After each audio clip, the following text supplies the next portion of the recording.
most of the time I find that managers in the care sector are really rather good interviewers. They've got a lot of experience, and in many cases they really know what they're looking for, and they often say, oh, I've had this hunch about somebody, I can tell very quickly whether somebody's going to work out or not. But broadly speaking, interviews are a very poor method of recruiting care staff. It's so unlike the work and the environment that you're expecting them to work in. It's very difficult. If you think of often the best members of staff that subsequently go on to be wonderful care workers, they might have low self-esteem, they might not have familiarity with interviewing, they're not job hoppers in many cases, they're perhaps returning to work, they haven't had experience of the workplace, so they could be quite shy, they might blush, they might not look you in the eye, and they might not be able to answer some of the questions that you ask them. And this can, on the surface, appear to be a poor candidate, but we really need to dig below that. You also have a couple of other challenges. You are biased. Interviewers are automatically biased. For example, with no-shows prior to the person turning up, make you more grateful subconsciously that that person has shown up, and more desperate, if you like, more likely to hire them, to fall in love with them and say, yes, I'm definitely hiring you. And so that is a challenge for care providers. And also have a look at this slide, and we'll have a quick look at the performance of different interviewers and what pressures there are on them to hire. So when we looked, this particular data is from a home care provider which had 10 staff that were interviewing across the organisation, and we analysed how they performed. So you can see here I've picked two of them, Sue and Michelle, and they're both interviewing a good number of people during the period of the study. Sue 17 and Michelle some more at 37, but they were randomly interviewing depending on who was available at the time. Now what's interesting is when we looked at the offer rate, we found that Sue was offering every single person that she met a job. Michelle, bit more fussy at 73%, which is a kind of typical hiring percentage rate that we would see. But Sue's offering everybody a job. She's measuring you up for a uniform or a tabard as soon as you walk in the room. And then we looked at the number of people that turn up for the first day of training. So these are people that have accepted that job offer from Sue or Michelle who turns up. And you can see less than a quarter of those people who accepted the job offer from Sue actually turned up for the first day of training, compared to Michelle doing a much better job of those people actually appearing for training.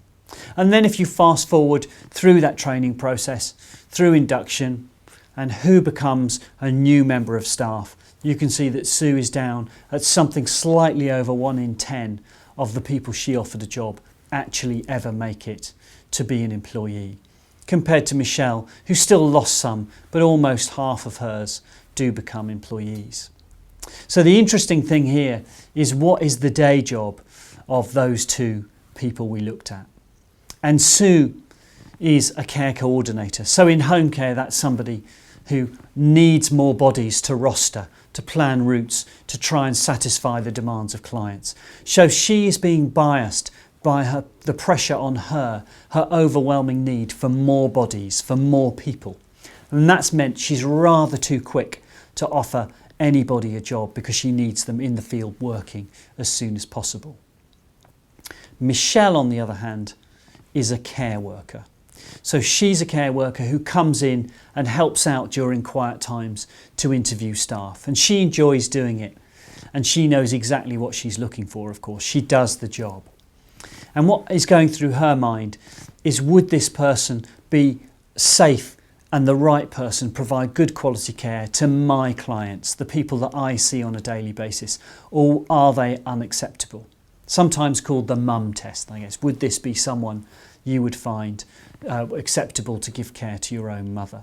She's also thinking of her team members, because if Michelle offers someone a job and then they drop out suddenly, then who is inconvenienced It's her and her team members having to scrabble to cover those dropped calls. And that means people are going to be saying to her, "What were you thinking, Michelle, when you took them on?" So there's more of a filter there. So you might want to think when you're looking at the interview process, who can I include, and could people from the frontline staff make good interviewers too?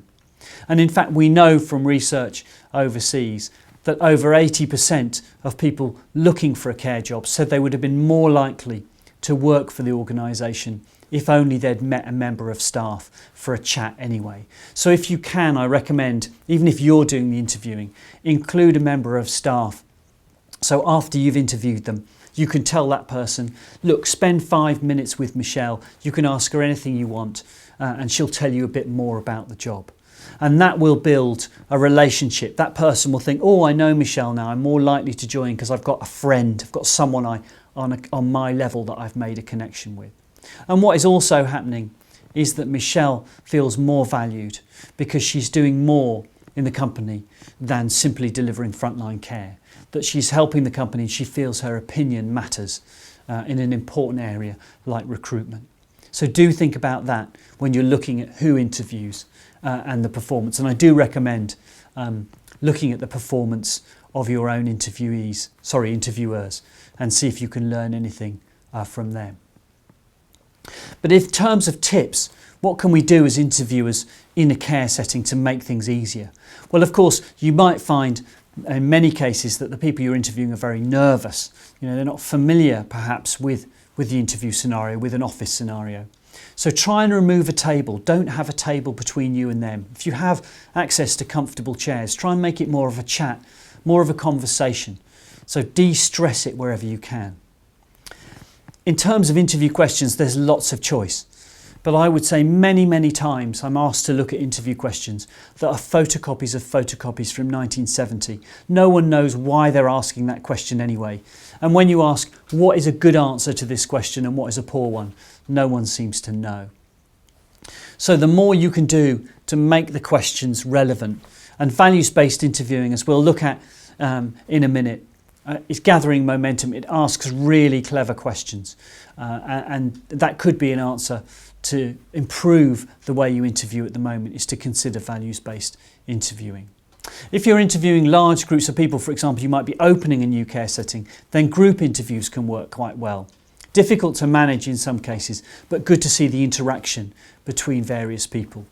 And if you can find residents or people you're supporting to be involved in the interview, that's always considered best practice too. Another tip, never forget to sell the role. The interview is a two-way process. It's not about you interrogating somebody for the role. It's also about them deciding whether this is the right one for them. And don't forget that candidates these days have a lot of choice. So it's very important you sell the role, you sell the company, and share your mission, why you're doing this, and how their role will benefit other people in the community rather than simply a series of tasks. There is lots of advice on the internet about body language, and I'm not going to go into the psychology of all of that.